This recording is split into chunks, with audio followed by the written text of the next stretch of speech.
Pour moi, la moto la plus impressionnante sur route est la Kawasaki H2.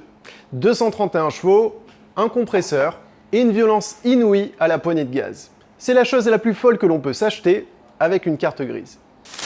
Mais la Kawasaki H2 pourrait être détrônée par ça, la Bimota Tesi H2.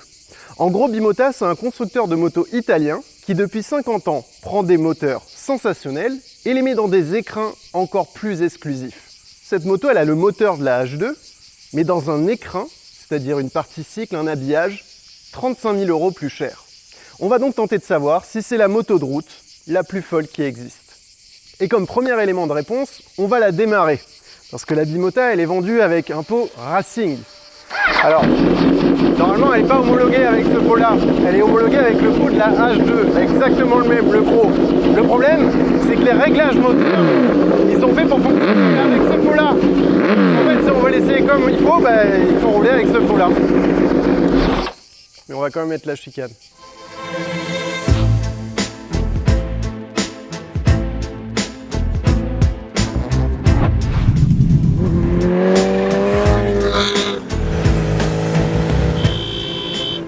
Oh, le klaxon de merde. Dis donc, j'espère qu'ils sont meilleurs en châssis qu'on klaxonne. Bon, je vais tuer tout suspense de suite. C'est le truc le plus violent que j'ai jamais essayé sur route. J'ai l'impression de me faire agresser à chaque fois que je tourne la poignée de gaz. C'est un truc de fou. Regardez, là je suis en première. C'est une crosse. Sauf que ça prend 300. Ah bah j'en ai perdu la GoPro. Non, c'est bon. En fait, la H2 déjà, elle est très violente avec son compresseur, mais là, c'est encore pire. Les réglages d'injection électronique qu'ils ont fait sur la moto la rend encore plus agressive. Franchement, c'est incroyable. J'ai peur, je vais le dire honnêtement, hein, j'ai peur. Parce que même avec l'électronique, elle cabre. En fait, elle arrête jamais de pousser. Accélérer à fond sur route avec un truc comme ça, mais c'est un acte de foi. C'est la conséquence d'avoir 242 chevaux sur route, alors que la moitié serait déjà largement suffisante. Ce qui est incroyable, c'est l'inconfort de cette machine. Dès qu'on monte dessus, il y a tout qui craque, tout le carbone qui travaille. Ensuite, on a les poignées qui sont complètement cassées. Et la chaleur du moteur, c'est infernal. En fait, le radiateur a dû être bougé. Il est en position horizontale au lieu d'être verticale. Donc, toute la chaleur remonte sous le pilote. Donc, ça brûle les poignets, ça brûle les genoux. Franchement, toute cette puissance, elle se mérite.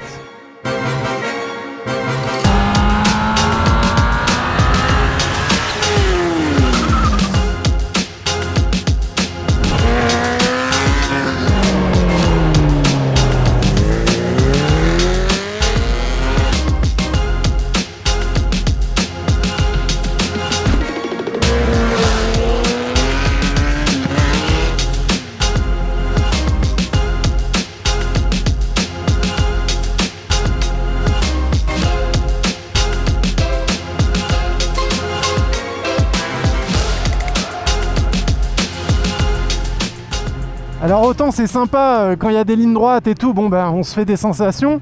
Par contre pour rouler en virage c'est une catastrophe. L'à-coup à l'injection à la reprise des gaz, mais ça fait avancer la moto d'1 mètre à chaque fois qu'on essaie d'accélérer.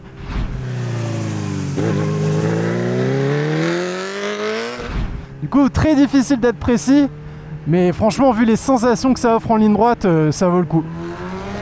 C'est précisément ça, la magie du compresseur. Cela offre un caractère moteur très distinctif.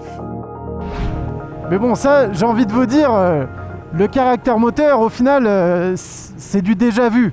C'est celui de la H2, en un peu plus agressif, mais n'importe qui a déjà roulé avec une H2 connaît ça. En revanche, ce qui est bien unique sur cette moto, c'est ce qui permet de faire tenir le moteur. Sur une moto conventionnelle, on a une fourche qui relie la roue avant au reste de la moto. Son rôle, c'est de diriger la roue avant et de l'amortir.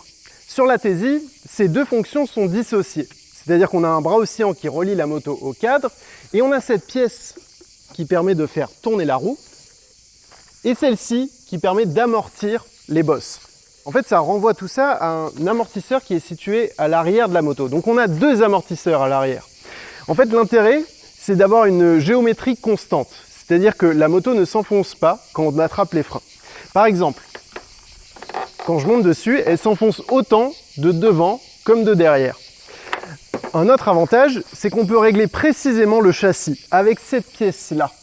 En fait, on peut rapprocher les roues et relever la moto, ou éloigner les roues, augmenter l'empattement et rabaisser le centre de gravité. Encore faut-il savoir à quoi ça sert. Ce qui est marrant avec ces motos qui ont des châssis comme ça, très différents de la norme, comme par exemple la R1250 GS, c'est que quand on monte dessus, on a un peu l'impression de rouler dans du coton. On ne sent pas précisément la moto travailler comme d'habitude. Parce que, en fait, au final, quand on freine sur une moto et qu'elle plonge de l'avant, ça aide à l'inscrire en virage. Là, il ne se passe pas ça. Quand on freine, la moto descend droite. Donc c'est un petit peu déstabilisant. Mais à la fois, quand on voit à quel point c'est différent de ce qui existe, c'est pas si mal. On arrive très facilement à s'y habituer. En tout cas, ça met en confiance. Mais on sent qu'il y a des endroits où on pourrait forcer un petit peu plus et que la moto l'accepterait.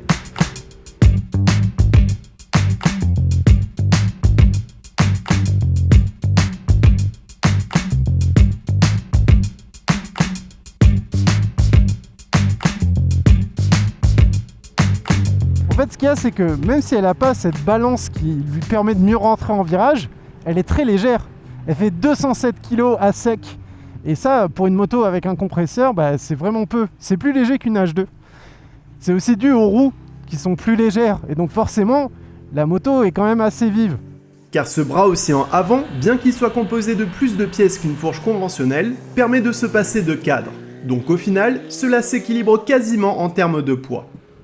Donc en fait, j'aurais du mal à dire que ce châssis-là est mieux qu'un autre ou moins bon. C'est juste différent. Par exemple, sur les toutes petites bosses, c'est plus confortable. Par contre, sur les grosses bosses, je trouve que ça tape un peu plus. Sur les dos d'âne, par exemple. Ensuite, en comportement en virage, y a du bon et du moins bon.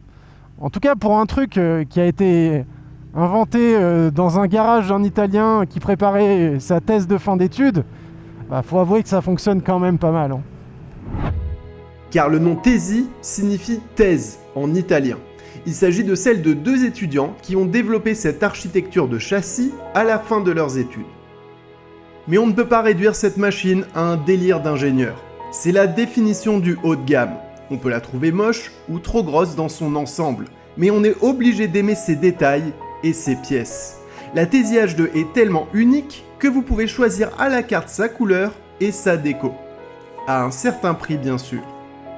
Pour 64 000 €, parce que c'est ce que coûte cette machine, vous pouvez avoir un des 250 exemplaires produits dans le monde. Et autre truc un petit peu rigolo, c'est que sous la coque arrière, on retrouve les initiales de la personne qui l'a assemblée à la main. HB, en 2020. Ce qu'il faut savoir également, c'est que les pièces coûtent cher. Les ailerons coûtent 3 130 € pièce. La face avant, 9 490. La coque arrière, 7 500 €. Ce qui veut dire que si je revends ça, je peux acheter un R1 neuf et ce serait certainement plus raisonnable. Mais à quoi bon être raisonnable? Si vous pouvez vous offrir cette moto, vous n'êtes certainement pas à quelques dizaines de milliers d'euros près. En revanche, vous voulez quelque chose de sensationnel, de déraisonnable et d'unique. Encore plus qu'une H2. En préparant ce sujet, je pensais vraiment que ça allait être serré. Je me disais que ok, elles ont le même moteur, celle-là a un peu plus de puissance, mais je m'attendais à ce que le comportement du châssis la rende beaucoup plus calme. En fait, tout l'inconfort et toute la virilité qu'il y a dans cette moto vous rappelle que oui, à ce jour, il n'y a rien de plus extrême sur route.